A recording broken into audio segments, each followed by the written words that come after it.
This podcast contains scenes of violence, disturbing subject matter, and, if we did our jobs right, horrifying shit.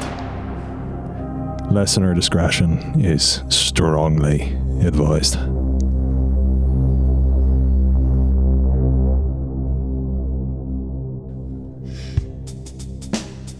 Hi there, my name's Steve Snarkblot from Snarkblot Stairwells Incorporated. I'm here with a public service message for all of you stairwell users out there. 3 steps to stairwell safety. Step 1. When using a stairwell, always use the handrail, as demonstrated by the model here.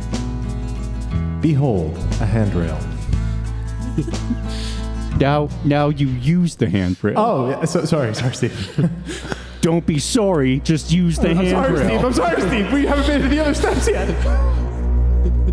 As you can see, the model uses the handrail when going up or down. Thank you. You're welcome, Steve. Step 2. Only take 1 step at a time. Oh! No. Just take one at a time. Still using the handrail, though. Step 3. Remember, never throw a fragmentation grenade in a stairwell. Once your finger's inserted in the pin, you do not remove that finger. Remove your finger from the pin first. And then throw the hand grenade away. Throw the grenade away. Keep the hand grenade on your person and go down 1 step at a time. You're the most disappointing son I've ever had. I'm sorry, Dad! I'm so sorry! We've done this ad 7 different times and you always fuck it up. I'm just so confused after step 1. Go live with your mother. Okay. This has been a message from Steve Snarkblot of Snarkblot Stairwells Incorporated. Snarkblot stairs. If you throw a grenade, it's a TPK. Well, that sets the mood. Yeah, it really I does. hate my own voice so much, and then you started talking, and I was like, I hate his face more. That's fair, dude. Hello and welcome to the Stars Aren't All Right, a legally distinct entity creatively from Star Wars in every way. My name is Brian, and I will be your keeper for the evening.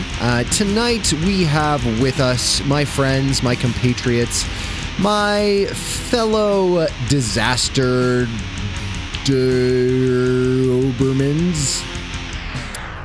Hi, Disaster Dobermans. Hi, woof. I don't remember that episode of Paw Patrol. I identify more as a German Shepherd, thank you. Well, fuck me, I guess. And to that end, speaking of fucking me, let's go around and you're going to introduce yourselves, you're going to introduce your characters. Okay, here's a good one. Is your character a cat person or a dog person? And have they ever owned a pet? And we will start with Tom. Hello, everybody. I am Tom, and I play Alastar Bran. If Alastar were a pet person, which he is, he would have owned dogs.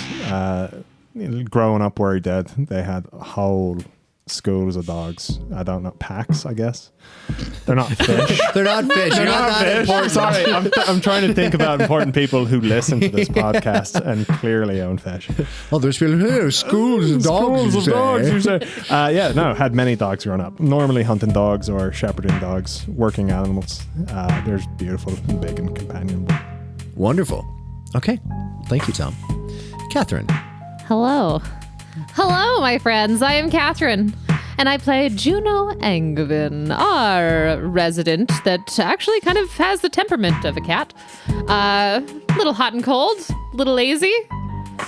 Yeah, she's definitely, if she had to choose, would be a cat person. She would have had cats. Because she couldn't afford fish. Yeah. Oof. Yeah, She that's a had tough one. fish. Also, She my cat needed- doesn't hold have a on. drinking problem. Yeah, there's no proof of the fish thing, though. No. She had to have fish, and then because she needed the fish for her cats to admire. She had fish. She is so important that she had fish just for her cats. This feels like cope. Yeah, I feel like this is copium. This is copium for sure. What's copium mean? You're inhaling. You're inhaling cope. Pure cope. Pure cope. In cope. gaseous form. You're just Yeah. coping. What's cope? You're just coping. Coping with like the a reality. coping mechanism that you don't have we took the fish? verb coping and then we made it into a noun. Is this a cope. Reddit thing again? You sound, I like how I think you might be one of the youngest people in the podcast, but you sound the oldest. I just want to hear Reddits. Like, what is it? Is that an upvote? You are high key grandma pilled. Yeah. No I don't know what cap. that means, but thank you. No cap on that. Okay. Yeah. She would have had ragdoll cats that needed to be brushed at all times during the day, and who like to admire all of the amazing fish that Juno kept.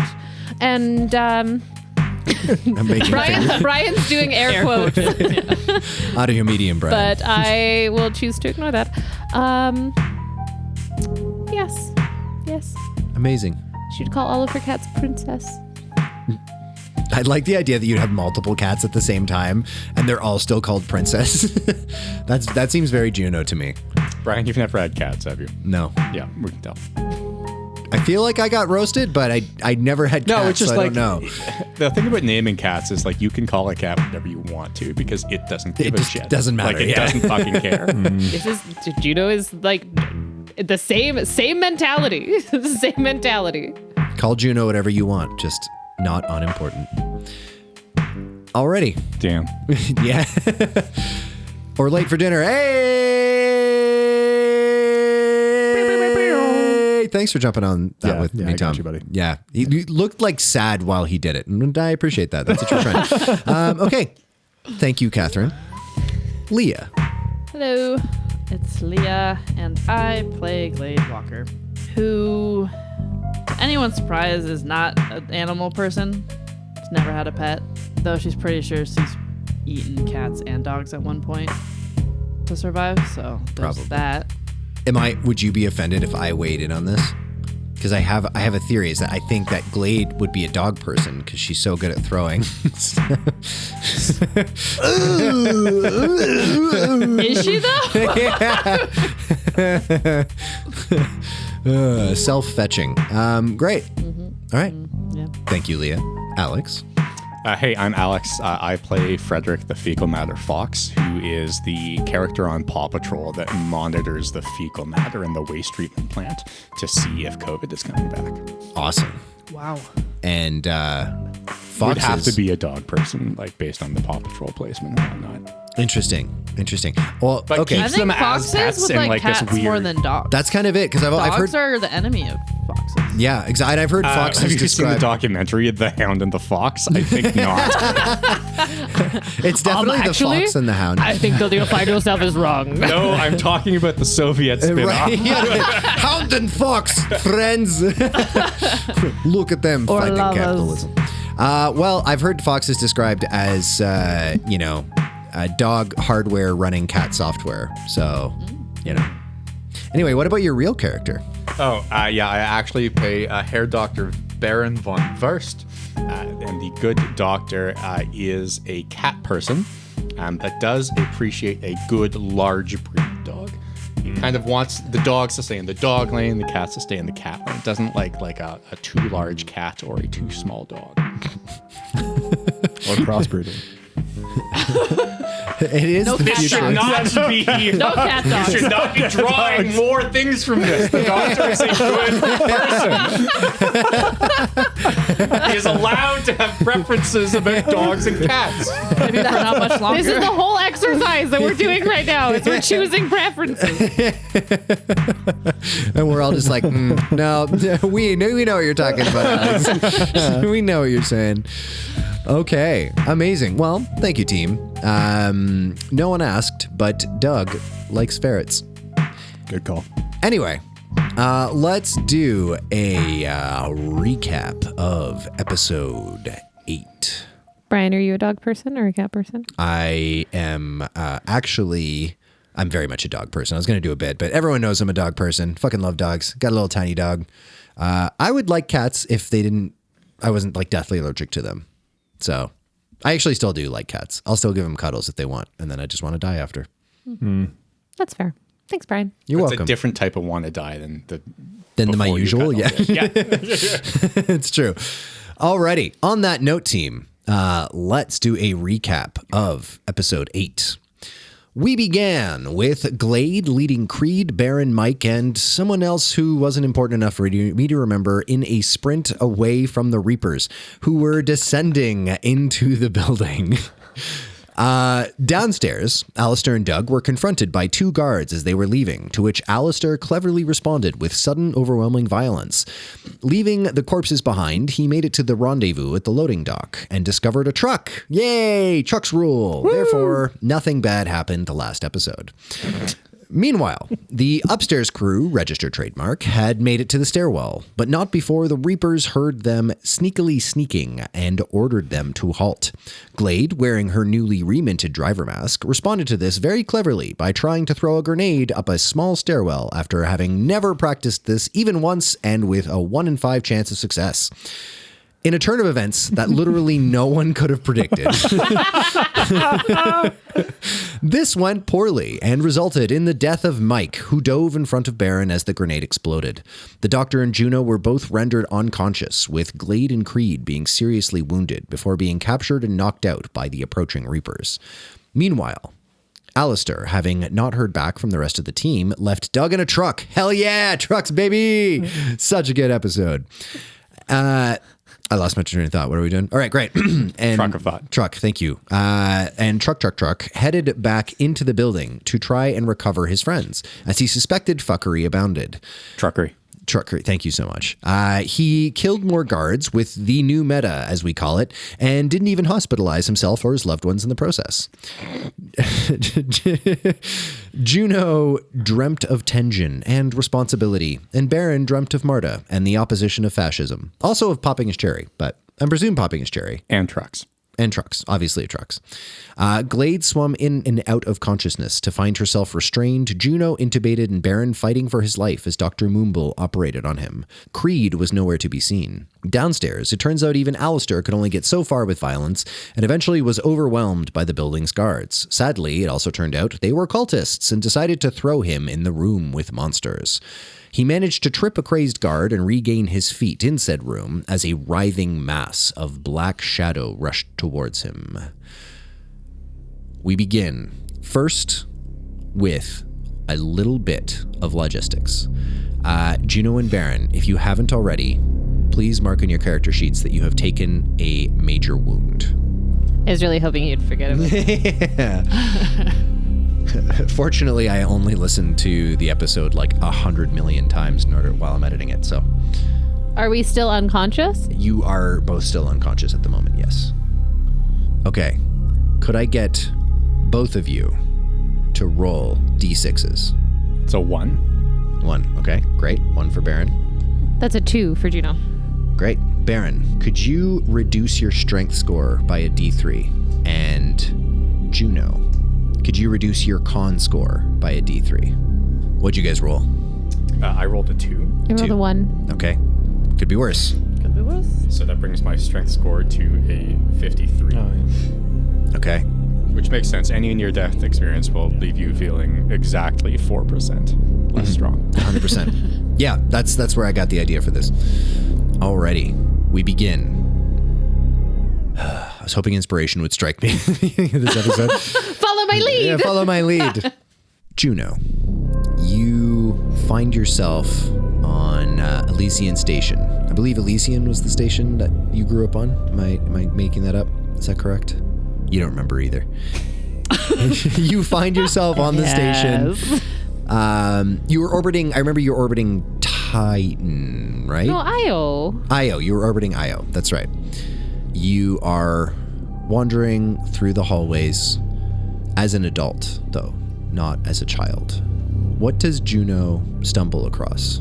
Are we in kind of the lab area or the monastery? Let's say you're in the monastery. Wandering as an adult through the Church of His Light monastery, she sees rooms where she has prayed and where she and her fellow colleagues kind of run prayer groups and meetings. She notices where she and Tenjin used to train together, whether it be meditation and where he kind of showed her how to defend herself. And there is a tremendous amount of kind of darkness, darker than the station actually was. And you know how on space stations they often have an area for like plant growth, right? Hydroponics. So she goes and the monastery had this beautiful, beautiful hydroponics area where they grew a lot of their food, and they grew really, really rare kind of food items as well, because they just had so much funding, being the solar system as well, or so much funding from the solar system. And she sits by one of these hydroponic tanks, and it feels cool, kind of the misters. She feels this kind of water on her face a little bit. And she's just looking out towards all of this greenery, and it seems to extend way more than it should, and kind of extend into this darkness, and then the roots from the hydroponics kind of move past through the hydroponics, and she just sees foliage going on forever into the darkness. As Juno starts to kind of take notice of these plants a bit more, the hydroponics around them, around her, almost seem to swell and retract as if they are breathing. And then out of the corner of her eye, she just catches a flash of red. As you look over, you see in a dark shadow a man in a blood red suit. I'm sorry. Can she get a glimpse of him? Like, can she look at him? You can just see a dark silhouette and this impression. Okay. Knowing that he is there, but not directly going to look at him. Sorry. Have we met before? I'm sorry. I feel as though I'm a little bit lost. I don't quite remember this place like this. Juno, we've been talking for months. And then all of a sudden, the corners of the room start to stand out in sharp relief. I don't give a gift that comes without a price. And there's this flash of teeth that gleam with this unnatural light before disappearing. Her chest just hurts from that. But she's not necessarily scared. Right. Just her heart really hurts. She's confused, and like she knows it in the back of her mind. I'm sorry. I don't remember. I don't know how.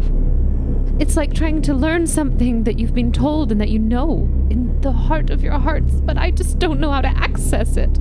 I just don't know what to do. You don't learn things like this. Knowledge like this just happens to you. If you could... Tenjin could just teach me. Tenjin had his uses, but this is not something he could help you with. Right, I remember now. And she starts just cry, like tears just start streaming from her eyes. As you begin crying, vision blurs, and as you clear them to look up, the man in red is gone. Just tell me what to do. Your voice echoes. Please, please.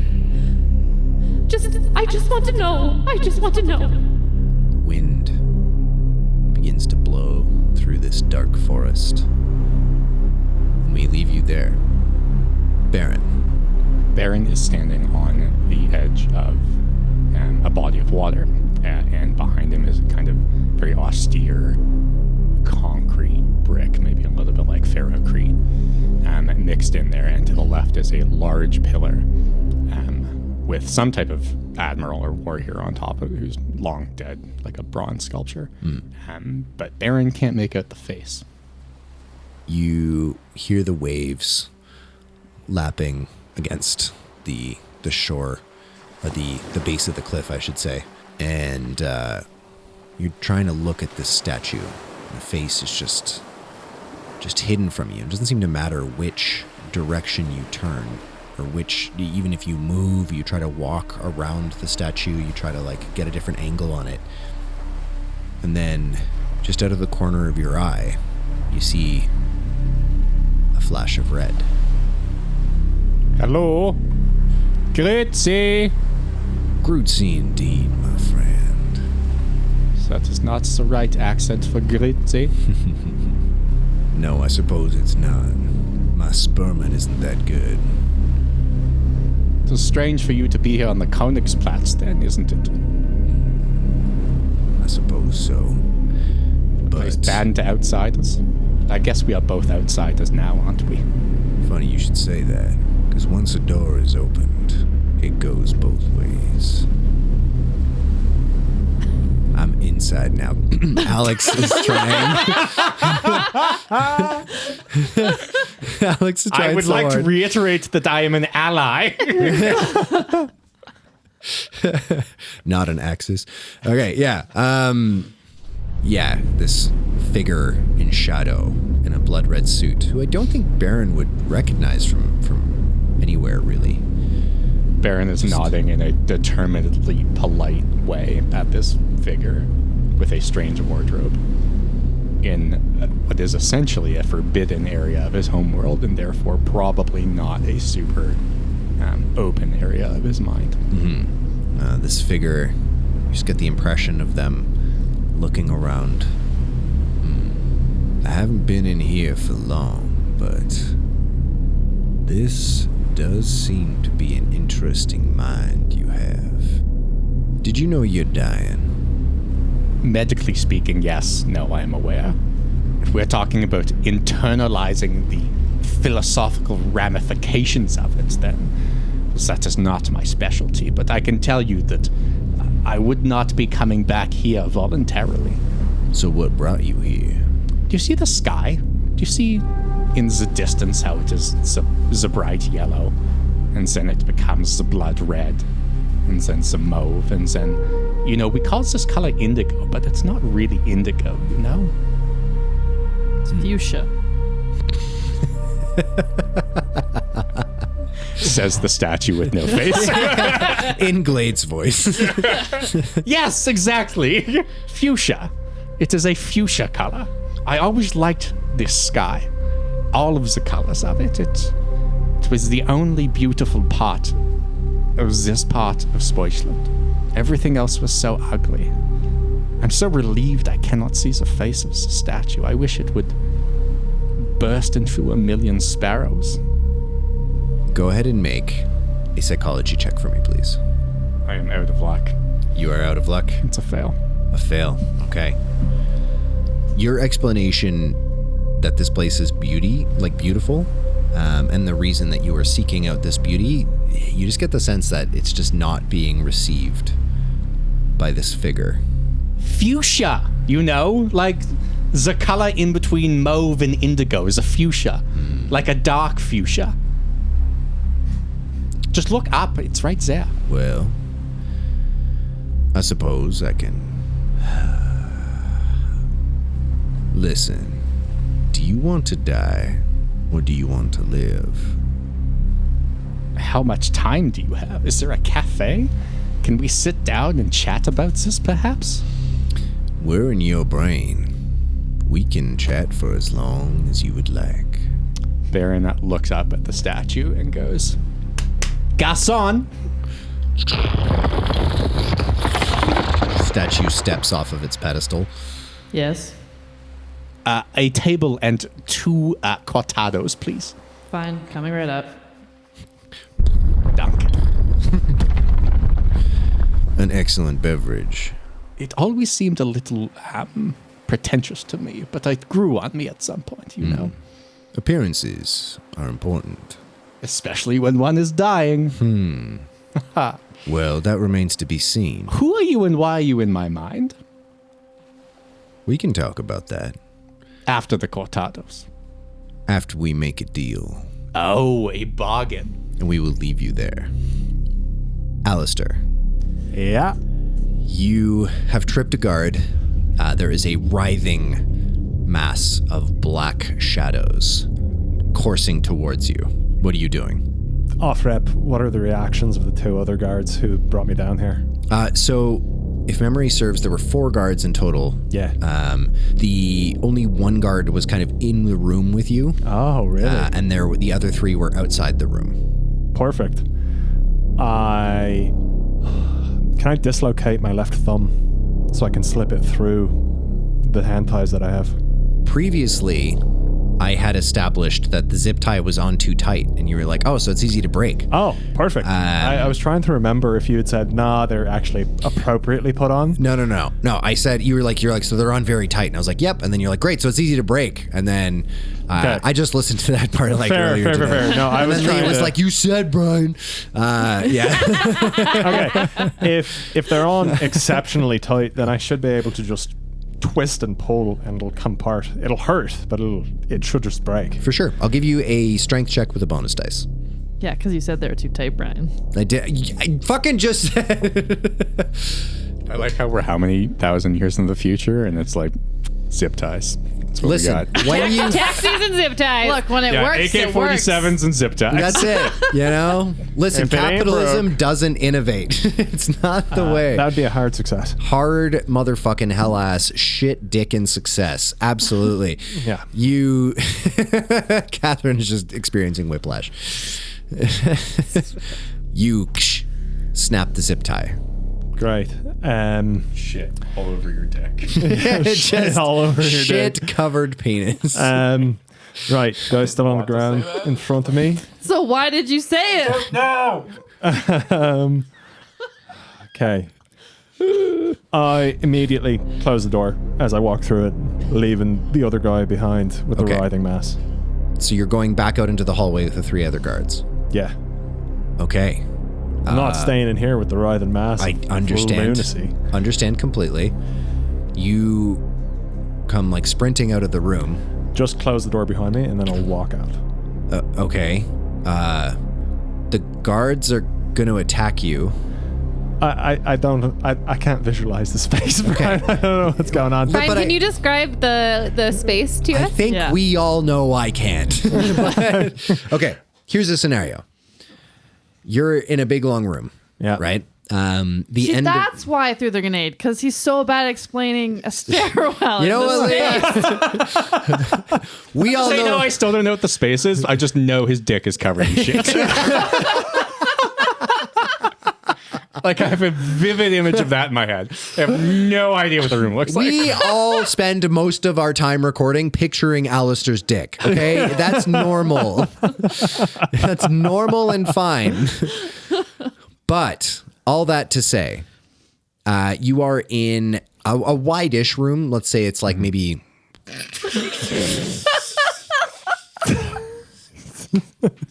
His hands are up. Man, I'm trying. ish room. This is not my strong suit. Listen, you want me to like doing describe someone getting disemboweled? Hell yeah, I'm all for it. But there's something about Isn't physical it spaces. Quite a large room with rows of pods. Yes, Chrysalises. asymmetrically. Yes, exactly. Leah gets it. So upon departure from said So there's okay. ward room.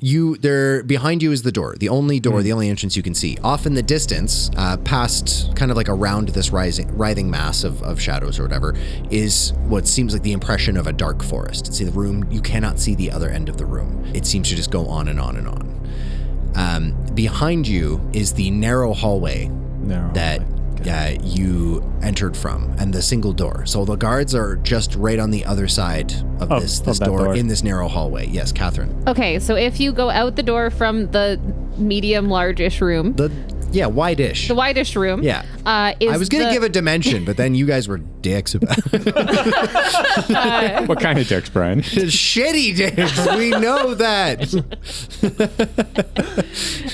the hallway is. Do you walk out and then you see the other wall of the hallway and it goes side to side, or do you walk out the door and it's a long hallway right in front of you? You guys, It's a hallway. It's you go. But does hallway go this way or this way? Okay, hallway. Is it perpendicular or? Hallway goes perpendicular. Right? You don't know what perpendicular means. I don't know what perpendicular means. You just said it so confidently. I feel like Hit me with a Right. very expensive Brian, tablet. I'm getting bullied Brian, this week. the door's open. Brian, the door's open. Does Yes. it go into a short hallway that breaks into a T intersection? Is it just one long hallway that then eventually leads into a place where it turns off? Or, as soon as you leave this room, are you in a hallway that's running in opposition to the open door? The hallway runs in opposition to the open door. Right, so it immediately turns either to the left or the right. Yes, but as soon as you walk in. Well, no, he would actually be crossing into the room. you would be.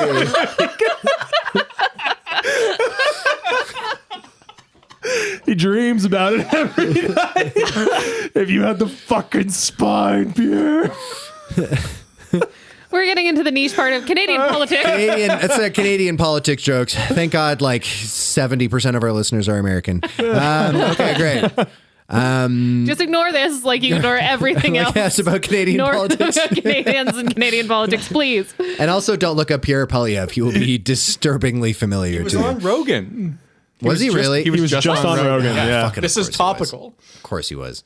Good Lord. I think the Venn diagram of Rogan listeners and our listeners is not, there's not a lot of overlap there. I can't imagine.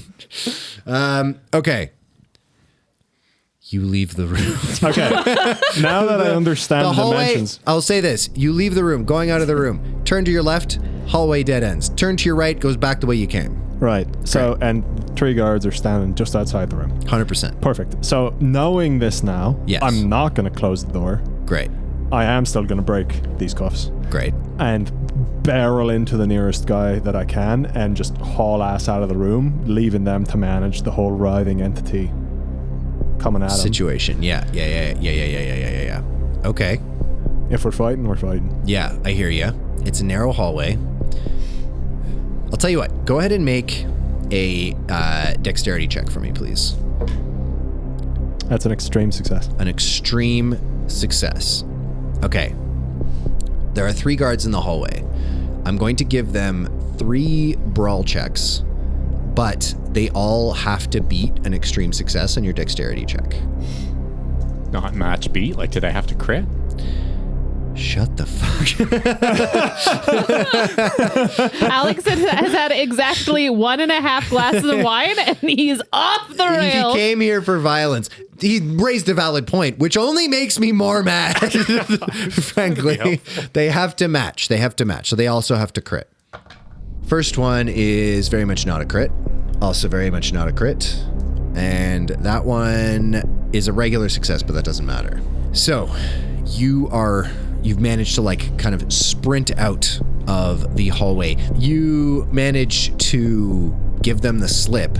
However, you just get this impression of them all raising their rifles.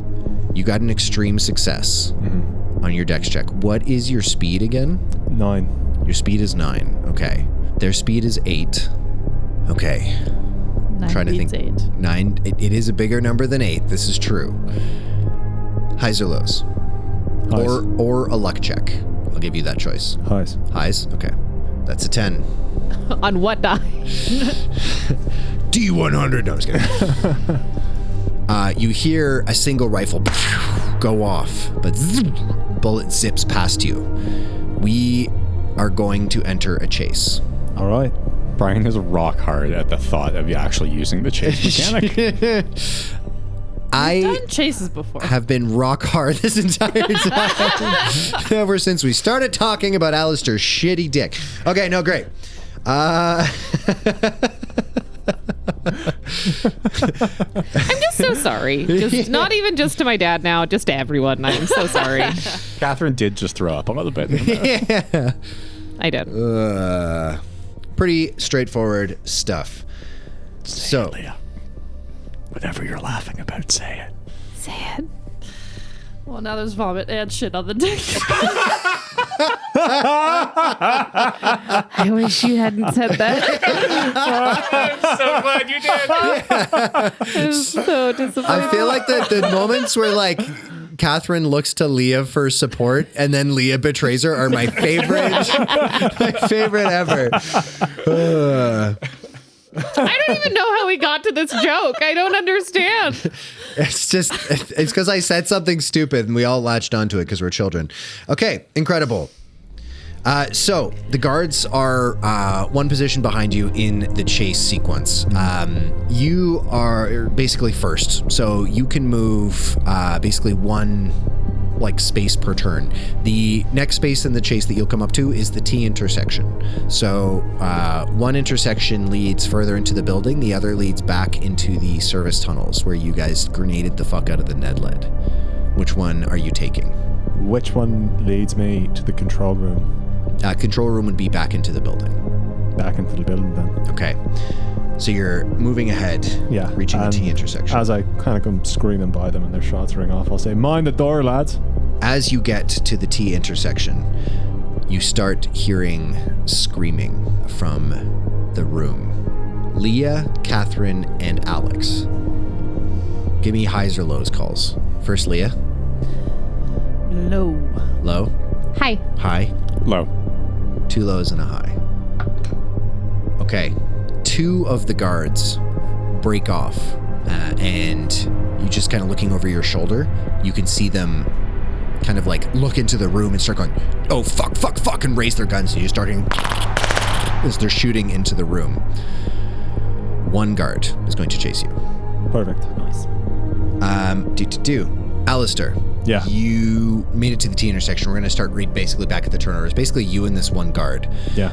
You, in order to get up, you have to kind of like move up a level. There is a staircase. It's going to be pretty easy for you to bypass this staircase, but I'm going to name it as like a regular hazard.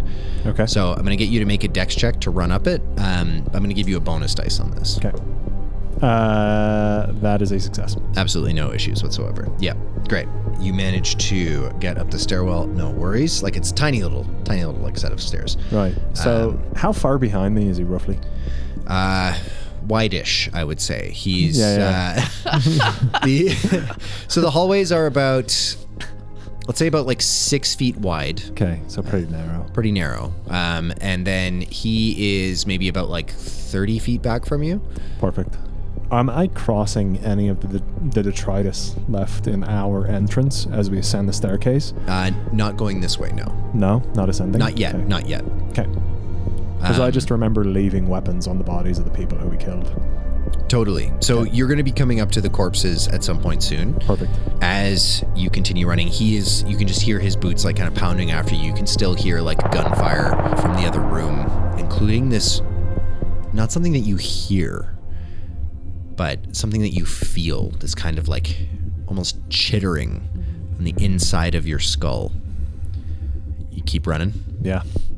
Okay. You make it up this little set of stairs. At this point, you are going to make it to another intersection of hallways. Now, this was the intersection where if you went right, you'd know you'd go deeper into the underground complexes, but left took you to the security control room. I'm going to go left. Gonna go left. Okay. Was this also the intersection where I got jumped then by these guys? No, I think that was further up. That Okay. was further up. That was like more closer to the entrance to the actual building proper. Gotcha. You're still kind of in like the subterranean section of this building. Okay. And I remember that Glade and I went through the other door on the far side of the control room. Yes, to get into the actual building proper. Yeah. Yeah, 100%. Perfect. Then, yeah, I'm just going to retrace our steps. But if I have an advantage and I'm gaining space on this guy, I'll just salvage one of the guns and get into the room itself. You do have a bit of space. As you start to pull ahead, he is going to sacrifice one of his movement actions to take a shot at you. Sure. So if he misses, then, obviously he misses and you will have pulled ahead and you'll have time to basically do kind of all this. And we can exit the chase effectively. If he hits you, obviously, he shoots you with a gun. So yeah, I would say you can choose to dive for cover, but no, you're just going to... Absolutely fucking not. No, Totally. I'm running away from a guy. That makes sense. Okay, he's just going to get a straight roll on this. And he just misses. Gun goes off. Bullet zips past you. But you make it up to the guards who you guys had grenaded. Make a luck check for me, please. That's fair. A fail, okay. Their rifles, like you look at them and just in the fragmentation grenade going off, really fucked the action of the rifles up. But the pistols, like you can see pistols in their holsters, like they have sidearms. Yeah, I'm going for a pistol anyways. Great. You get you find a 9mm pistol. Perfect. I don't have the stats for that gun. Yeah, I believe, let me look it up. But if I do have the distance and he took his time to take a shot at me, I'll get in the room and presumably there's a station-wide alarm I could sound.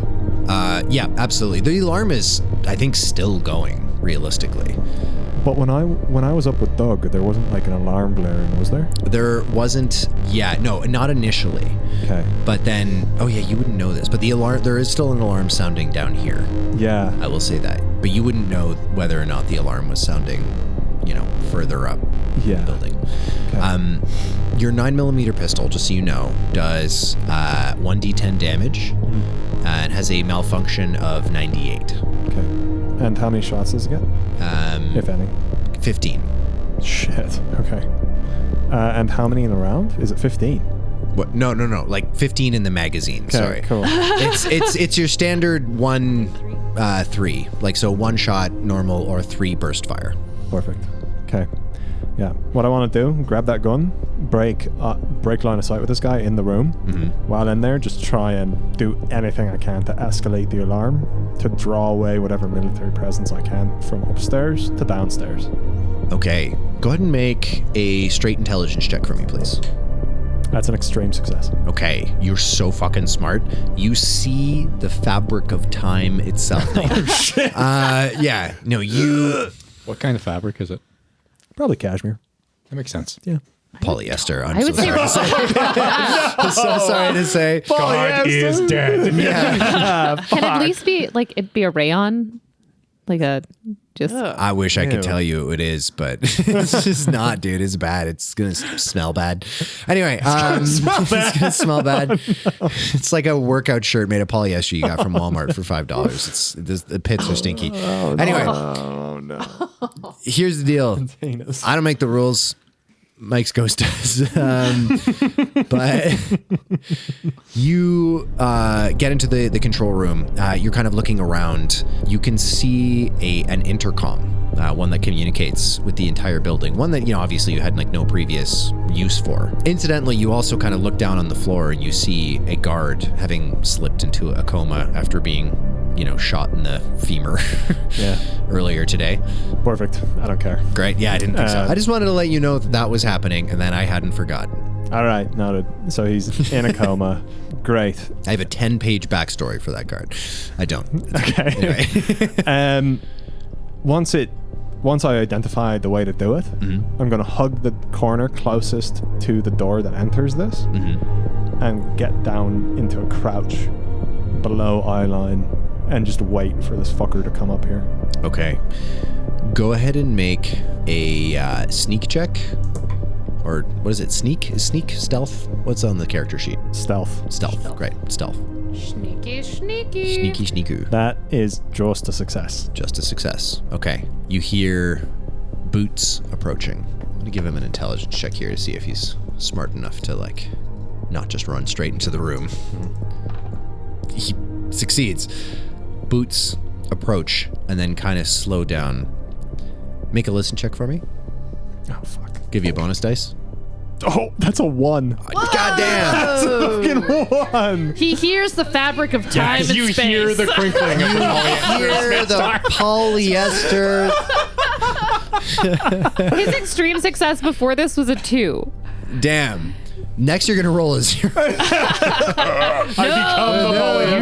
You hear an old television show playing that lets you know that there's a door behind you that doesn't lead anywhere or do anything. But there is information about a television There is show. information about the There's a television lot show. of info about the television show. I'm never going to live that down, and that's fine. You hear the sound of Velcro opening. And there's just this flash of insight on an extreme success. This guard is going for a flashbang. as soon as I hear the Velcro, I pounce out from around the corner and just bang, bang, bang, bang. Pounces. Dinosaur. Okay, fantastic. So, pounce checks. What do we do for pounce checks? I'm just sliding around the door. I'm using color language. Yeah, both of you have your guns out, so the dex score was going to be pretty much the same. What's your dex again? 60. Okay, you do have a higher dex than him. Go ahead and make your firearms checks. Are you just you're gonna do 3 shots? Yeah, I mean, if I can, I'll try and... He's going for a grenade. I'll try and close the distance and go bang, bang, bang. Okay. Okay, yes, you're gonna actually try to just like full on charge him. Oh, yeah. Okay. I'm gonna get you to make... We're gonna do opposed dex checks here just to see if he can like kind of get back on the trigger as you're kind of running out the door. Sure. What did you get? Hard success. He just got a regular success. So you can see his eyes like snap up to you, even through like the visor he's wearing. His eyes go wide. You can see you're charging at him. You do manage to close the distance. Perfect. We're gonna put a whole bunch of lead in his belly. Alrighty. Go ahead and make your firearms checks. First one is, for me, just a hard success. Okay. Second one is an extreme success. Damn. Okay. Third one, that's cocked. It's cacked. Third one is a hard success. Okay. Go ahead and roll your damage. And it's just 3d10, yeah? 3d10, it'll be plus 10 effectively because of your crit, but yes. Yeah. So that is 29 points of damage. Okay. Yeah, you run up to him. You can see he's kind of like, he's got a rifle out, but he's only got kind of like one hand on it while he's like fishing into his grenade pouch. You manage to just kind of like brush the rifle to the side and then just blam, blam, blam, kind of letting the recoil of the gun carry it up his center mass. The first go through, like kind of hit his armor, then hit his chest, and then finally you put the last round just kind of like right under his chin and just spray of red behind him, and he just drops to the ground. Once he hits the ground, is this the guy who had my shit, or is that guy somewhere else? Make a luck check. Ah, fuck. Yeah, no. It's a fail? Yeah. This guy did not have your shit. Fuck. I'll spit on him. Say, cultist fuck. Make a dex check. No, I was kidding. Don't make any checks. You spit on him. It's fine. We have a skill for this. We do. Yeah, but I don't think... Hot spitting? Yeah, hot spitting. I don't think you put any points in hot spitting. No, I've got 0 points in hot spitting. So this is an ugly spit. It's an ugly spit. Yeah, you try to spit, but it just kind of like drools out, and you're like... Anyway, great. So you've desiccated the corpse. Perfect. That's not the right word. That's not the right word. Desecrated. You've acquiesced the room and Yeah, you desiccated the acquiesce floor. it. You spit so badly, you suck all of the moisture. Whatever my spit is, it's the opposite of a humidifier. I love that Leah. Yeah, Leah thought I said defecated. That's great. You defecate the corpse. That's what I heard. That's what I heard. Not the shitty dick again. You've already defecated the corpse. Guys, if we make one more, drawing up a character sheet for shitty dick. if we make one more shitty dick joke, that's got to be the name of the episode. Yeah, we gotta rein it in. Just all like stars. Just Just S, star, star, star, star, D, star, star, star, star. You'll find out. You'll find out later. Is there still gunfire coming down from below, or has it? You can hear some gunfire, and then it peters off. Concerning. Gonna go to the intercom Okay. and unknown entity loose in the corridors below the facility. I repeat, unknown entity loose in the corridors below the facility. Gate City. I repeat, Gate City. And then I'm gonna keep hauling ass and leave my shit behind. Okay. Glade. You come to, and all of a sudden, as you're kind of like looking around, you're still in the same room. You can just hear kind of on like the edges of your hearing, just Dr. Mumbo. Clamps. Gives it clamps. Yes, it's a clamps. He's losing blood to blood. And then all of a sudden, Alastar's voice blazing out over the Loose in intercom. the corridors below the facility. I repeat, unknown entity. Everybody loose in the corridors in the below room the just kind of facility. like looks up, Gate except for City. I Dr. repeat, Moomble, Gate City. who's just like, you can see her brow like kind of furrow, but she shakes it off and keeps concentrating on what she's doing. What are you doing? What kind of restraints are used on her? Like leatherish belts, whitish, you could say, if you had to define their terms. There's one kind of just below your collarbone. There's one just above your waist, kind of keeping your arms like pinned to your sides. Does one go over my wrist? Yeah, we'll say the one by your waist is like kind of close. Like you could wiggle your way. And then you have one over just above your knee, and then one down just above your ankle. Ask him if it's too tight. No, it's not. Just flex all my muscles. Well, around my wrist, would my blade cut it? You suspect you'd probably have to like work at it for a minute, but you could definitely try. Okay, it would reach. Like, yeah. Okay. It would reach, yeah. Yeah. Fuck. Oh my. Okay. Oh my god. Think. Oh. Oh god. Okay. Entities. Juno's not breathing. And Glade releases her blade, her wrist blade. Okay. Go ahead and make your checks. I'm gonna spend 1 luck to make that a success. Okay. For my con check. Yeah. And she's gonna start trying to work at the leather. Okay. Are you trying to do this sneakily at all, or are you just going for it? She's just going for it. Okay, great. Go ahead. She's just like looking at Juno, looking at like what she's doing, looking at Juno. Right. Yeah. Leah just made a jerking motion under the table, looking at Juno, doing what she's doing. Looking at Juno. Even like wrist up like a couple fingers. It was a full palm. There's a full palm. So that traditional grip is the traditional grip. You do it? She uses an advanced jutsu. The 4-finger palm technique. It was just like mostly under the table as well. Like, it was just so perfect. The stars aren't all right. Mentally, we're 12 years old. Now we know what happened in Gondolin. That's great.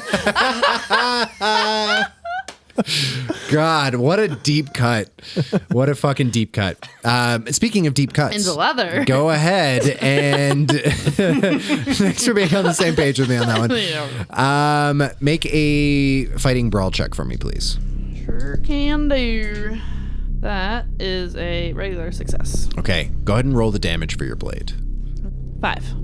Okay, 5 does cut through the restraint. You now have 3 more restraints. Okay, now that the first one's off, she's gonna look around to see if anyone's watching her. Make a luck check for me, please. Luckity luck, got so much of that. That's a fail. A fail. Okay. You can see the combat medic, who is kind of now like accepted, has been like bullied by Joanna Moomble into just like assisting her, looks over, eyes go wide. What are you doing? Glade just continues to cut. Just continues to cut? Yeah. Okay. Oh shit. Shit. Sergeant, get in here. Get in here. You hear. Go ahead and make your next fighting brawl check. Hard success. Hard success. Okay, go ahead and roll your damage. You know what? Would it change anything if it was an extreme success? Yes. I'm gonna use 1 luck. Whoa. And make it an extreme success. Okay, it looks way cooler when you cut 1 restraint. Amazing. No, just kidding. On an extreme success, yeah, I'll definitely say you can get 2. You can get 2 from this one for sure. As you manage to make that cut, the door bursts open and a Reaper steps in. Is it on the side where Juno is? On the other side of Barron is? I'll say you're or- between. Great question. The room. That's why I was shaking my head. Don't fucking ask him to describe the what's room. in between me and the Reaper. Gotcha. A wider space. Whitish for sure. Longish. tallish. There's kind of a flat-ish floor type. Yeah, there's like a floor on the bottom and a ceiling on the top. Walls, Corners? where you'd expect. Yeah, 100%. How many? At least three of At them. least three. Yeah, at least three. No, the room is a circle. Fuck you. No, you. Yeah. Okay. So there is nothing between you and the door that leads out into like the hallway, which runs a normal way a hallway runs to a door. Fuck you guys. Basically, there's nothing between you and the door and the Reaper. Basically, Patreon, help us get Brian a real estate license. I want Brian to have to do this professionally. What did my OnlyFans fail or something? Okay, so where I'm laying, the door is literally right in front of me. That opens up and the Reaper comes in. Yes. Yeah, we'll say you're about like 15 feet away from the door. Okay, but there's nothing blocking. It's 100%. wait, so am I free? Did I get all of them? No, you have 3 of the 4. Oh, where's the 4th? I'll leave that up to you. Did you cut the one near your feet first or the one near... I would do kinda my like chest first. Your chest. Okay, great. And then start leaning down and do the legs. And then I'm assuming one more on the ankles. One more on the One ankles. more, Yep, 100%. So I'll cut the ankles. So you're going to cut the ankles. The Reaper raises his rifle and he just says, "Stow the arm sword." You heard that announcement. There's a creature. I did. What the fuck are you gonna do about it? Okay. This is a fair call. Part of me just wants to call for a persuade roll. Yes, Alex? What? Nothing. No, your eyes just went very wide. Like, Right. no, please no. Please don't. Technically, I'm using fast talk. I mean, you're not lying. There is a creature. Yeah, I don't know. It's up. But you're trying to... I get it. You're trying to manipulate him. Yeah. Make your case. Make your case for fast talk, not persuade. Okay, here's the funny part. I have more points in persuade, but typically the helmet usually does fast talk. Wow. Okay. That's just honest That's roleplay. I dig your style. That's honest roleplay. It's honest roleplay. Great. Go ahead and make a fast talk check for me. Okay. Nah, that's a fail. I'll give you a bonus dice for honest roleplay. Hey. Professionals have Hey. I pushed that over those. That doesn't matter either way. That would be a hard success. Needed an extreme. No, I'm just kidding. You say that, and then And I'm not here to hurt anyone. I'm just trying to help my friends. They're gonna need your help down there. Reaper, you can see, just tilts the helmeted head slightly, and just says, "Don't fucking move." And then, just like, we have an infestation, potential infestation. All units. What are you doing? Are you Is freezing? he still there? He's still there, but he's just kind of like, he's waiting. You got a hard success, right? Yeah. Okay. Let's see. He's looking at you, and he looks around the room, and he looks to the combat medic. Says, "Draw your sidearm." Combat medic draws a pistol. Reaper looks back at you. "Don't make me regret this." He turns around and leaves the room. The medic with the sidearm. Mm-hmm. Glade's gonna look at her and Great. is gonna start to slowly move to cut the last leather strap. And look, these are my friends. I'm not gonna do anything to stop what's happening right now. I just feel that I need to be free in case I know what's down there. I fought them before, and if it makes it up here, I should not be restrained. And continues to just slowly cut through the strap. Well, you were restrained for your own safety. We didn't know who you were, if you were going through a psychotic break. She is kind of like pointing the pistol in your direction, but not directly at you. No psychotic break right now. I have had those, trust me. Right now that's not happening. Right, it's just that's something someone who's having a psychotic break would say. Look, I don't want to shoot you, and I don't want to be stabbed. Look, I'll cut this leather strap, and then the knife goes away. It's a square deal. Square deal. So Glade continues to cut it. Alrighty. And yeah, I'm not going to make you roll for it. Cool. You just Cuts it, and then as soon as she does, she lifts up her hands, and the blade goes back in. Great. Does it hurt when it comes out? If I roll well, no. The fourth wall shatters. All right, fuck you. Don't make the Wolverine quote. I don't care. Every time. Like, come on. Does it hurt when they come out? Everyone. I did not connect that. Do you want to try again? Absolutely not. Absolutely not. That is not the kind of podcast we Did are. anyone else? No. Tom got it. I worked well, at a comic 3 out of book 2 shop, did not, guys. so. It's the first X-Men movie. Does it hurt when they come out? Every time. It's been a long time. Yeah. Well, I'm old. Also, Anyway, there's been a lot of dick jokes going around. there has been a lot of dick No, And jokes. the it was a face shitty you dick joke. made I was also thought it was a absolutely dick like, joke. oh, making a dick joke. So That's fair. My making Wolverine jokes and making dick jokes faces are shockingly similar. So, okay, fantastic. They are both your O face. It's true. Yeah. Just torqued. Anyway, Catherine is just leaning her head against her mic defeatedly. So yeah, Glade brings the blade back in, jumps off the bed, and goes straight to Juno. Yeah. Juno is intubated. You can see Juno. heart rate monitor. It looks like her condition is.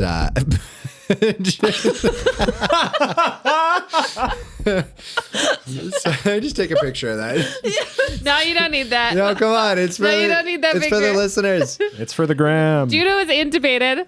No, it was better before. There you go. That's really good. That's really good. Catherine was making an intubated Juno face. Yeah. Also similar to my face there. You can fuck right up. Okay. You run over to Juno. The heart rate monitor. It looks like she's steady from what you can tell. You can see she's like bandaged, like she's been cut up. I believe you reduced your con score, if memory serves. I did, right? yes. Yeah. You can just see like some of the shrapnel had been like embedded, it looks like in her chest. And as she's like breathing, like intubated, there's just this weird catching that seems to be happening. Like her lungs have been damaged. Yeah, Glade holds her face in her arm, and I'm so sorry. Fuck. I didn't mean for this to happen. Please, Juno, you gotta wake up. You have to wake up. And yeah, continues to be by her side. Hold vigil. Okay. Juno. Your vision is blurry. There's a warm yellow light kind of filtering through your eyelids. Something warm on either side of your face. I can see it over and over again. Just tentacles, just tangent disappearing. Just over and over. This is what I imagined that maybe it's like. That warm touch of soul to be burnt up. Babe, why are you always talking about tentacles and stuff? You're so weird.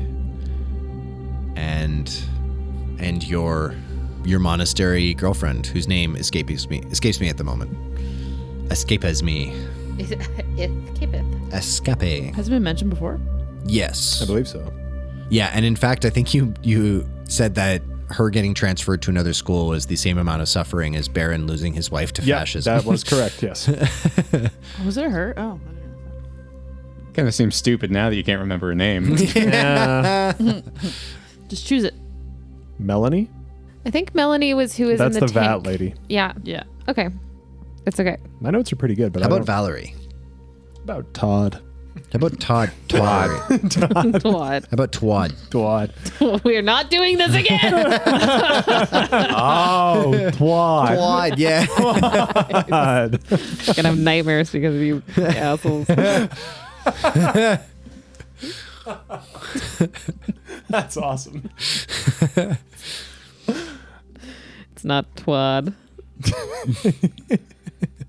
Elisabetta.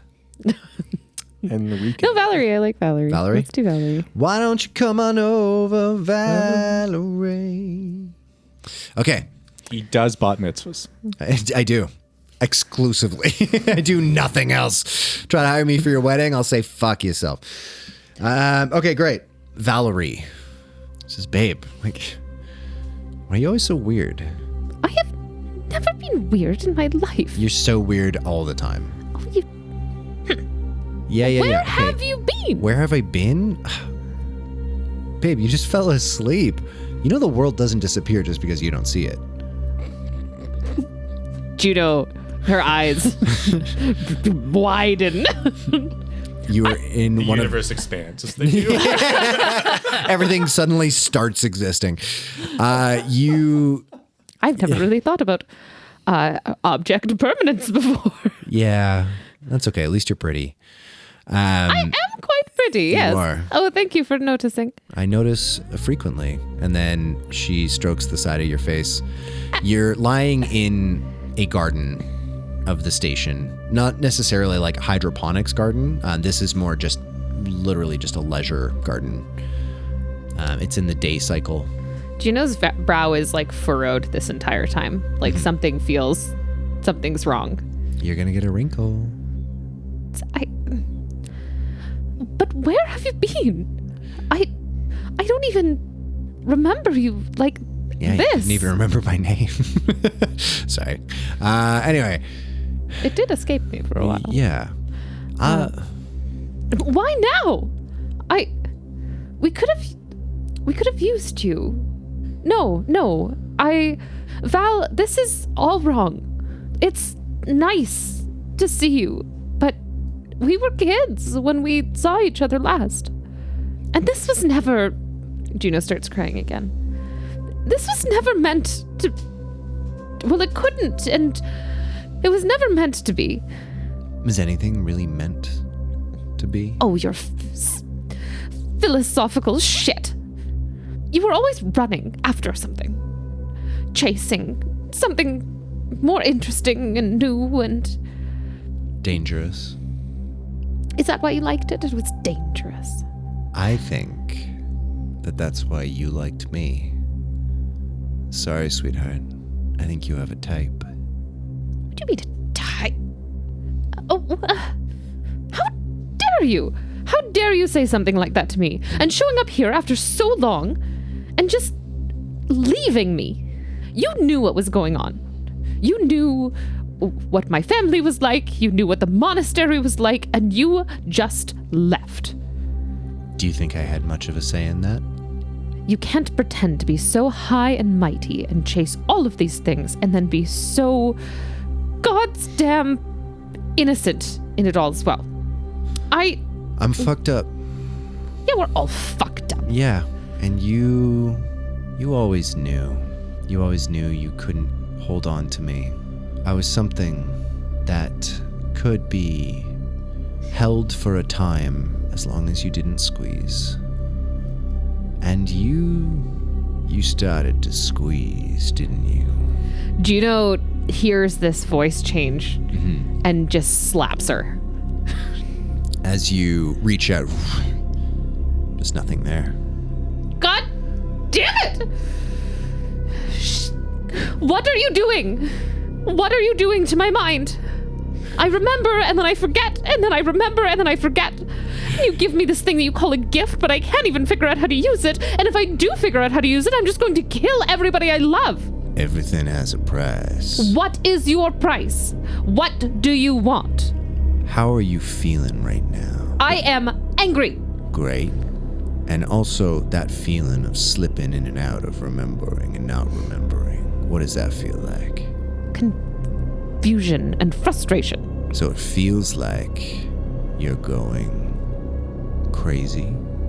Well, I'm not going crazy. No one who's going crazy thinks they're going crazy. Well, I'm not going crazy. I'm too important to go crazy. Think on that. You slip back into the void. Catherine just gave me the smallest hiss. Okay. Who do I torture next? Barron. And so if you take, Heidegger and Sartre's experience of the being towards death, then really the death becomes part of what grants meaning to an otherwise absurd life, right? Wow. Yeah. And so, and I'm sure, what do you think about this, my statued friend? Do you have life? Are you alive? And would you experience death? Listening to you talk is like experiencing death. I couldn't agree more. Oh. Well, I mean, if you believe the existentialist, that means I have imbued you with life. And so, does that make me your god? It better not. I would be a terrible god. Oh, fuck. Yes, you would be. I would just be really, really bad at it, you know? And I don't think I created you. You know, I didn't do the whole molding out of clay thing, right? You were cast in bronze or pewter or something at some point. I don't know, you fucking tell me. I guess you are in my brain. But I understand why you are here. You are a representation of the fascism of my homeworld. You, on the other hand... With Glade's voice.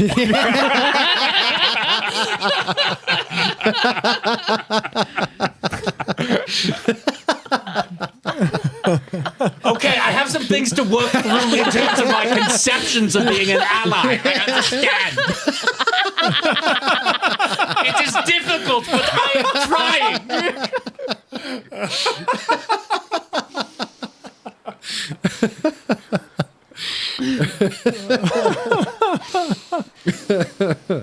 But you, on the other hand, you are not pointing out one of the contradictions in my internal philosophy. You don't belong in my mind. And here you are. And why is this? I hitched a ride. With who? And how? When you go walking through other people's brains, often something gets stuck to your proverbial shoe. You're a piece of dog caca on someone's shoe? Someone who has walked through my mind? So you could put it that way. I do regret the metaphor I chose.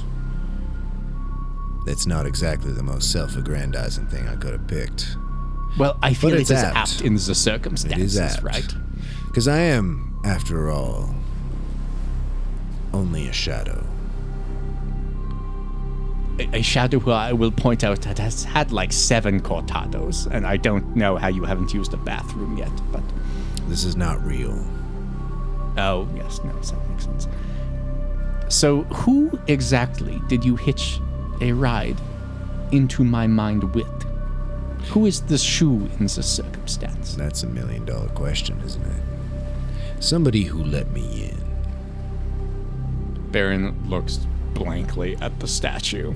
I know, but I'm not gonna fucking tell you. Okay, but you're a part of my brain. You're supposed to be on my side. Did you know there's a lot of studies that suggest that just about every single person knows when they're being lied to? I mean, are they much. meta-studies? Was the methods registered beforehand? You have to be careful with statistics, you know. It's true. But the idea is an interesting one. The idea is that everyone lets themselves be lied to. And if you're willing to let another person do it, well, hell, I imagine you're willing to lie to yourself. We sat down here initially to discuss a deal, and then you talked about absurdism for 35 minutes. You know, the line between absurdism and existentialism is fine, and so I think it was probably 20 minutes existentialism, 15 minutes absurdism. If I agree to that, can we not talk about either anymore? We could move on to the Stoic interpretation of death, yes. I'd really rather not. They don't care. That's the thing. The Stoics, right? Your friends are in danger. You know this. You can lie to yourself about it. Yeah, but he you fucking know knows. this. Statue's on my team now. What is your deal? What is your proposition? I'm a shadow of what I could be if you agree that we can work together. I need to borrow your senses. Sometimes I need to see what you see, hear what you hear. Do you need to do what I do? Do you need to feel the things I feel? Feel like you're winding up to do another philosophical rant. No, this is more of a practical thing. You dumbass. You know you've met this guy before. Well, not met, but seen him. You flash back to the ship that you saw Glade destroy as she became/created the third mask. And you remember a man in a blood-red suit standing beside her bed. All of a sudden, the shadowy features begin to coalesce, but don't quite. You're not a figment of my imagination at all. I'm not. The face of the statue changes.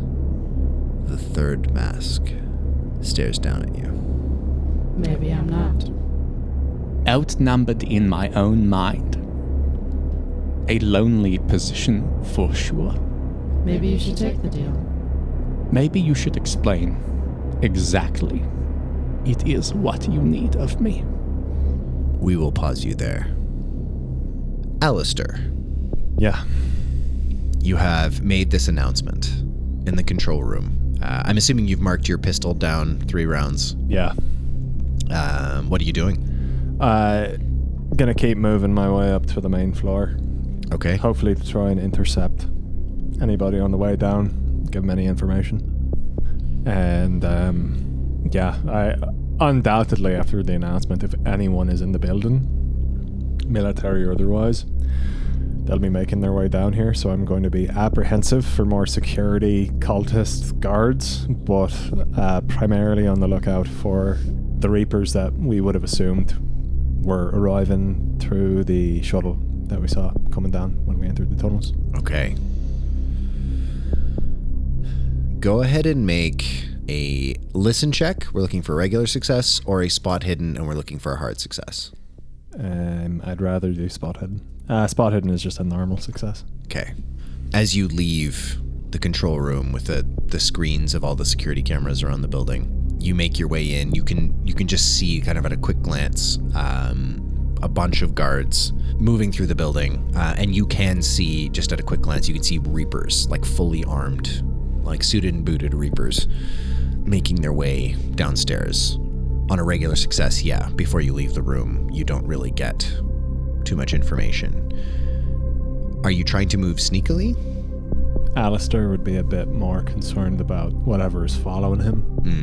I think based off of what we experienced in Gate City. So I'd be moving with a not reckless abandon, but I'd be moving with Pretty pace. quickly. You make your way. You reach another intersection where you can either go up into the kind of main lobby, like where you were going to go before, where you got kind of confronted by all those guards with guns, or you can take the way around them that you had taken to try to go up the other staircase that you were going to go up. I don't want to risk running into more guards who are kind of in on this whole thing. I'm not armed to deal with them. Don't have enough fucking ammo. So hissing, I'll make my way, take the more conservative route, run up the staircase and not out into the main foyer. Okay. Because you're just running, go ahead and make a luck check for me, please. It's a failure, but it is a 69. Nice. Roll a d4 for me. It's a 1. As you are just coming into the stairway, you can see one guard there who's just kind of got his gun out and he's scanning around. You lock eyes with him. What are you doing? Just put the left hand up. I'm just getting away from the fucking weird thing that you're keeping down in the basement, man. What are you talking about, man? What do you mean, what am I talking about? Have you not seen the fucking pods, dude? Well, like podcasters? No. No. A whole basement full of podcasters. No. You have a whole... Like and subscribe. It's actually so much worse than podcasters. I don't know how that's possible. No. You have a whole fucking room full of stupid people's ambitions and it's burbling up to the surface. This whole building is a monument to stupid people's ambitions. Yeah, well, it's starting at the roots, man. It's like Sartre said. Shut the fuck up. You're a fucking security guard. I got aspirations. I don't give a fuck about them. I'm trying to leave this place behind as quickly as possible with my fucking crew. If you want to look behind me and go deal with whatever cosmic horror your people have grown in your fucking basement, go for it. I'm not here for that fucking shit. Go ahead and make a persuade check. I'm going to give you a bonus dice on it. Nope. Nope. No, it's a fail. This is, I don't know about that. I just need you to drop the gun. Drop the gun and come with me. Where the fuck are you gonna take me, man? Just around. I'm gonna take you. There's a detention. We got it's a little office. Fucking look at me, you jellied cunt. We need to get the fuck out of here. Do you understand? Make an intimidate check. No. Jellied? Yeah. Jellied. Yeah. It's been placed in gelatin. No, there's been jelly put in it. No, that's a fail.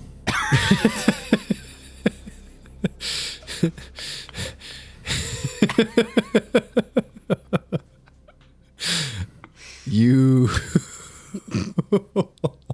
Catherine is wounded deeply. I feel like this has done serious psychic damage to Catherine, like as a person. This episode.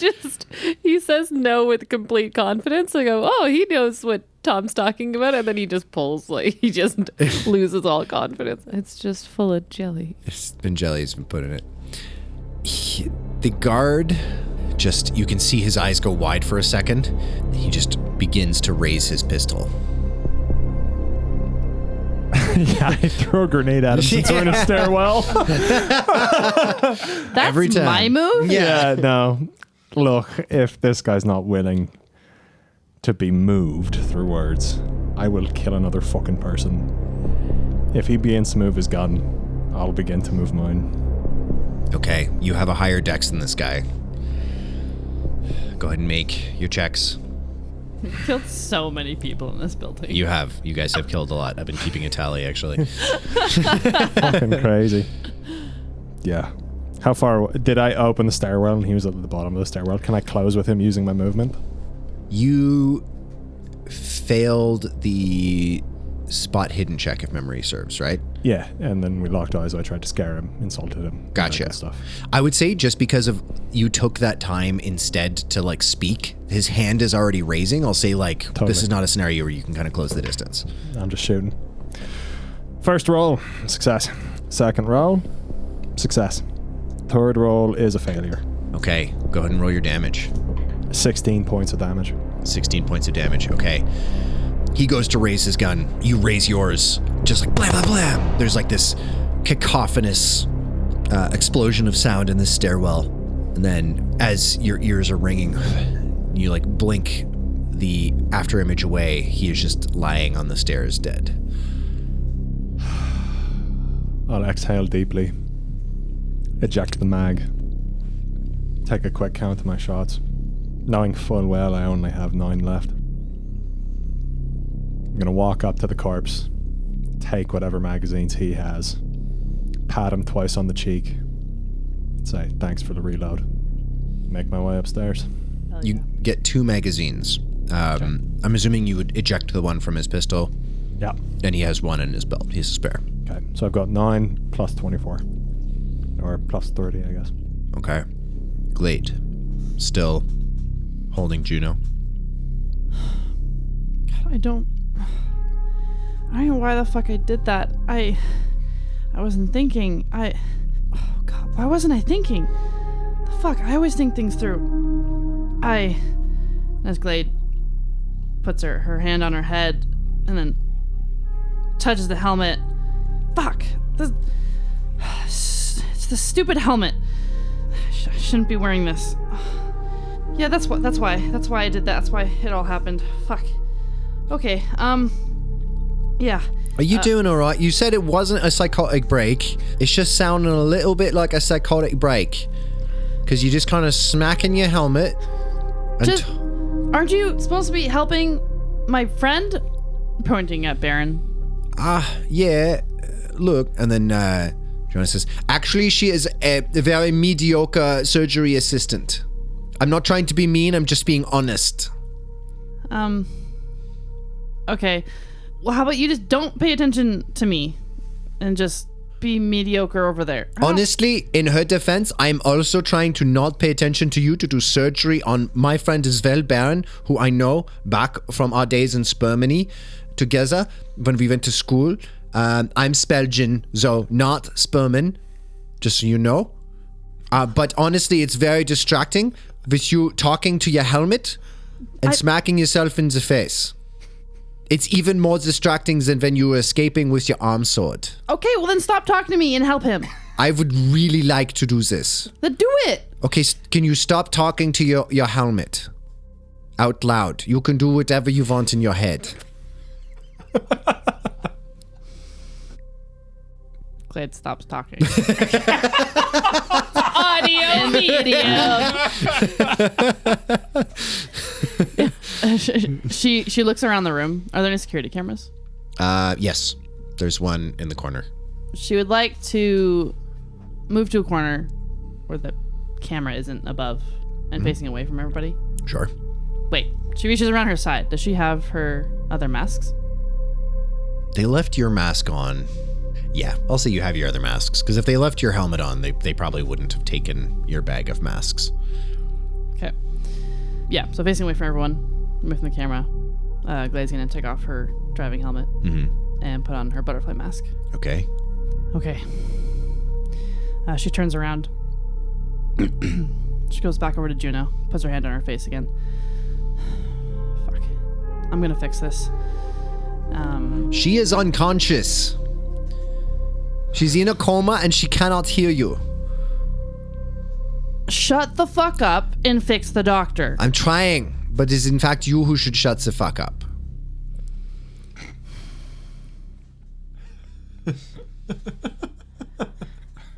Answer me one more question. Answer one question. Yeah, Can she be moved? she shouldn't be. But can she? By trained medical professional, perhaps. It's risky. She's stable, but it's risky.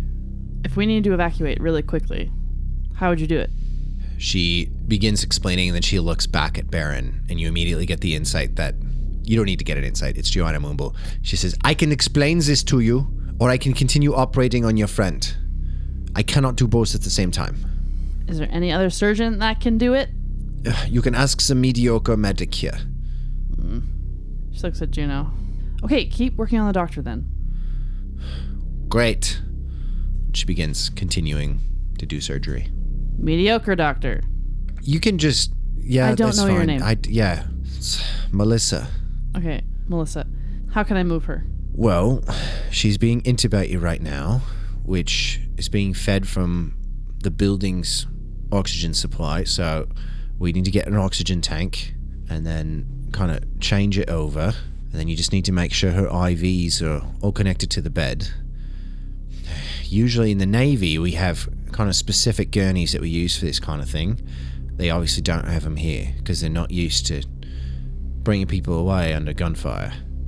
Are you telling me you didn't know what you had in the basement? What emergencies what could happen? I'm from the Navy, love. I don't know what they have here. They just told us to come seize the building, and I was here just supporting the Reaper detail. Okay. Imagine scary creatures Yeah. that can rip you limb from limb. Yeah. They have a bunch of them down there. Right. And due to that announcement, they are loose. It's kind of like that old movie Jurassic Park. I don't know what that is. It's really old. Okay. We're not under gunfire. Yeah. We're running from the supernatural. So we need to get out of here. Right. How can I make this happen? As she's pointing at Juno. She said, well, we need to get an oxygen tank. They probably have some around, I imagine, just in case of emergencies. I don't know. You search the room for one, and if they don't have it here, they might have it in one of the other operating theaters. I don't know what the protocols are here. I'm sorry.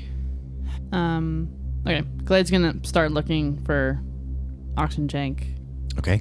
Something that Juno could be like rolled on. Like I don't know. Go ahead and bed. make a spot hidden check for me, please. If only you guys had Piotr. Become the oxygen tank. Exactly. No, we don't need Piotr. You don't? No.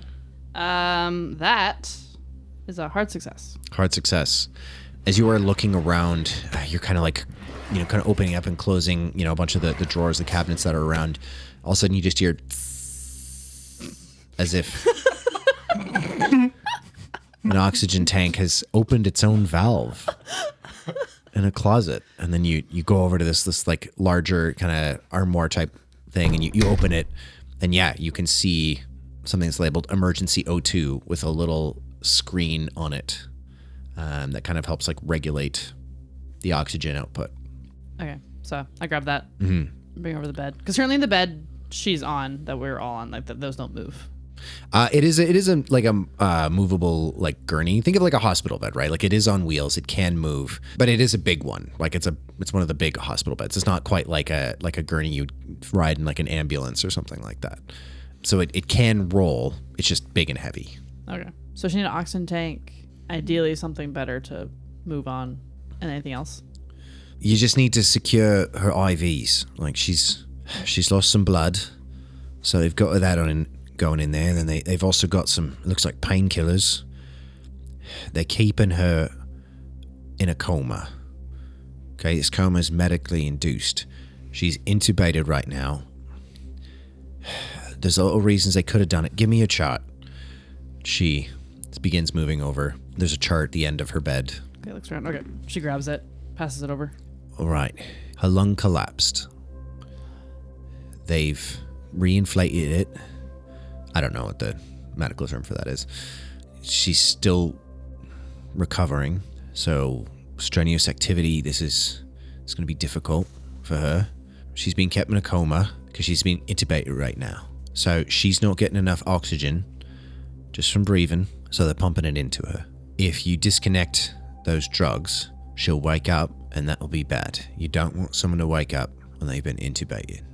Will her lung collapse again? It's entirely possible. If we Once it happens once, it's easier for it to happen again, especially because she's not recovered. It's not necessarily fatal, but it's not good. I feel like aren't the IVs probably on like rolly bags right now? They are, and they are, yeah. And she's just like, yeah, it's just, if you end up in a fight, trust me, you can't really trust those things. Listen, just raise the bed up to a sitting position. If you need to move her, put the bags, just tape them to the very top as high as you can. It's not great, it's not perfect, but it's better than nothing. And it'll prevent actually accidentally being pulled out. Right, okay, got it. Glade starts to do that. All right. I am going to make a medicine check for Dr. Moonbull. Barron, what's your medicine skill? 80. 80, okay. Damn. She begins operating, and Barron, as you are staring up at this massive, colossal statue with the face of the third mask, the man in red across from you, you can see his face just kind of like his brows furrow. This little note of frustration. We're running out of time. Is this it then? Am I going to die now? You could. Or, all I need from you is just the use of your eyes and ears. You won't even notice I'm there. You know, this contemplates. It's where they shot enemies of this regime. Right by the pillars there. It's that the statue was on. So they lines them up there and they shoots them. And I know that because friends of mine were shot there. You see an image of the handsome, square-jawed man who had run the meeting, lying dead in the dirt.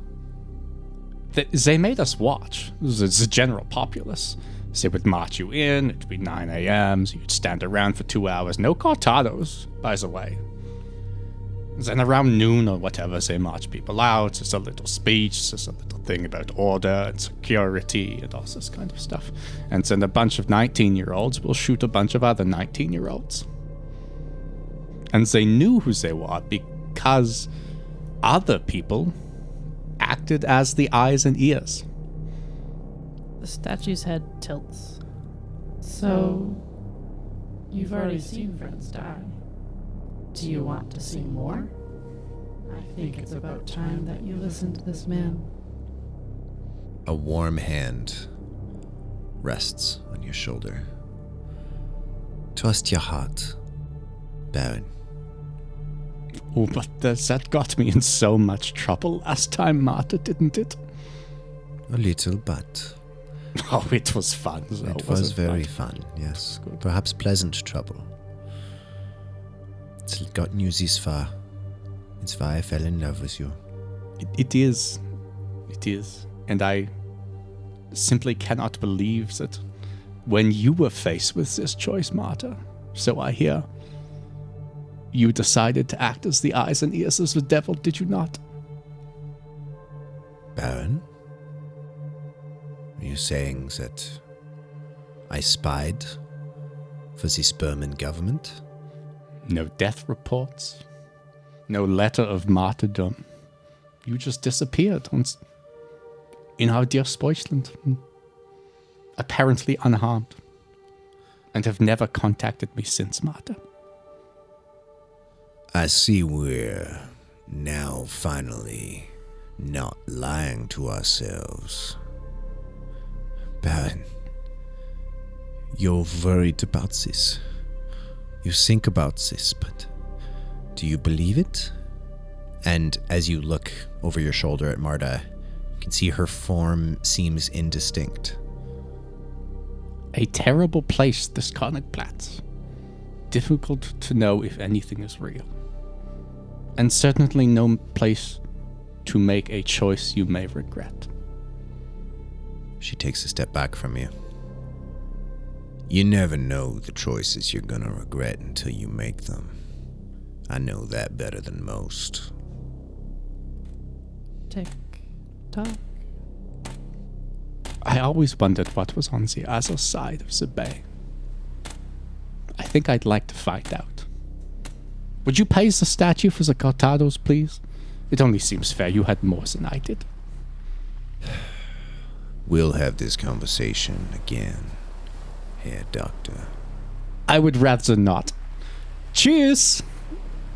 Grootsy. That is not what you say when someone is leaving. You fall into the void once again. Glade, Jonah stands up straight. Okay, if you are religious, pray. But I think he is stable now. He just needs time. And you can see she just kind of lets out this big sigh, puts her hands on the side of the bed and just kind of collapses forward a little bit. Great. We gotta move them. What? What do you mean we have to move them? It's very dangerous. He almost died. And he will die if he stays here. You're always the same. No matter which side you're fighting for, if you're fighting against the Navy, you're fighting for the Navy, you're fighting against the fascists, or you're fighting the fascists, you're just fighting. There's some point or another, you all just become killers. And you don't care. Don't care? Yes, you love, obviously. You're not a monster. No one is monsters as much as we would like to pretend. But instead, nine. You are just... You only know what you know this is for. Look, I know that if we stay here, we are all going to die. And it doesn't matter all the work you just did on him. It will be for naught. So how about you join me in bringing these two to the warehouse? The warehouse? Do you mean the delivery bay? Yes. Yeah. What? We need to get out of here. Okay, we will try to move them, but this is very risky. I know, but it's more risky to leave them. If you're a doctor and you want to save lives, I promise you we need to move. Oof. Well, you drive a hard bargain, but you're correct. I do not wish for these people to die. Okay, I will help you. Great. All right. That was a very good way of convincing me. I met a large Spirish man earlier who was very just rude. Honestly, he kept threatening me with violence. He talked about how good he was at killing people. I mean, that's just his charm. Oh, you know him? Yeah. That makes sense. It would be a strange coincidence if 2 killers approached me in my place of work. Okay, I get a sense that you're very similar to Barron. So we're going to cut the chit-chat right now. Dankeschön. And we're going to get going. Yeah. Good observation. She begins trying to secure Barron as best she can. Alastar, you are making your way up the stairs and you hear footsteps of a Reaper descending. If I hear the Reaper, I'm armed and I'm making my way up the stairs away from the insanity below me. Footsteps stop. Identify yourself. Alastar Bran. Are you Engarath security? No.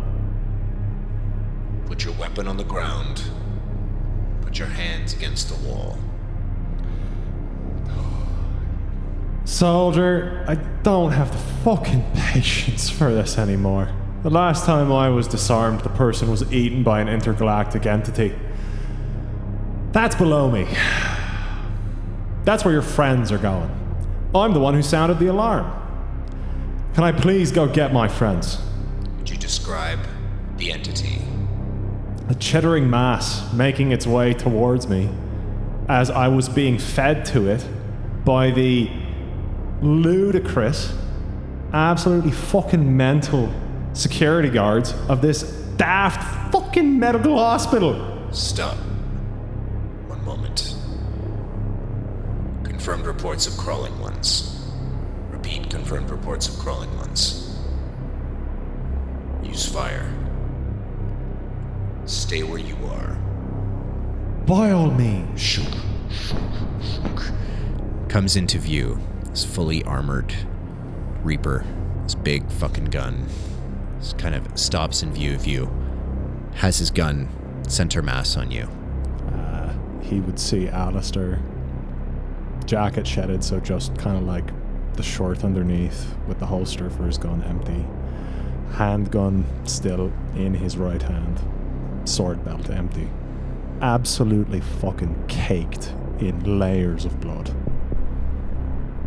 And I'm looking at him with the disinterested disgust of a person who's lost patience for the 9th time today. I'm going to give you a choice here. In this moment, you can either have Alastar put his weapon on the ground, or you can make an intimidate check. But if you fail, there will be dire consequences.